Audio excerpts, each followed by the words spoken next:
वहशत का साया, डरावनी परछाई। रेगिस्तान के बीचों बीच एक पुराना खंडहर था, जिसके बारे में कहा जाता था कि वहां सदियों पुरानी आत्माएं भटकती हैं। कोई भी उस खंडहर के पास जाने की हिम्मत नहीं करता था, क्योंकि जिसने भी वहां कदम रखा या तो वापस नहीं आया या फिर पागल हो गया। बाबर, एक साहसी युवक, इन कहानियों पर विश्वास नहीं करता था।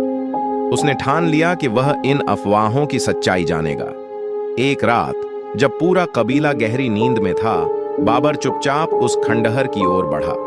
जैसे ही वह करीब पहुंचा, उसे हवा में किसी की फुसफुसाहट सुनाई देने लगी, लेकिन उसने इसे अपना भ्रम समझकर नजरअंदाज कर दिया।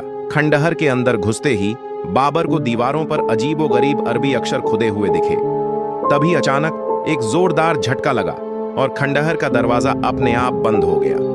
बाबर का दिल जोर जोर से धड़कने लगा। वह पलटकर भागना चाहता था, लेकिन तभी आत्माओं का प्रकोप अंधेरे में उसे लगा कि कोई परछाई धीरे धीरे उसकी ओर बढ़ रही है। वह जड़वत खड़ा रह गया। तभी एक गूंजती हुई आवाज आई, तुमने हमारी नींद क्यों तोड़ी? बाबर कांप उठा। उसकी आंखों के सामने एक भयावह आकृति उभर आई, जिसकी आंखें खून जैसी लाल थीं और शरीर रेत की तरह उड़ रहा था। अचानक गायब बाबर चीखना चाहता था, लेकिन आवाज गले में ही अटक गई। कुछ ही क्षणों में वह आकृति हवा में घुल गई, लेकिन बाबर भी वहीं गायब हो गया।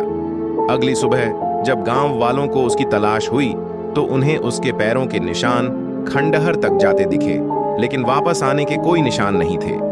आज भी जब रात गहरी होती है, लोग कहते हैं कि उस खंडहर से किसी की धीमी फुसफुसाहट सुनाई देती है,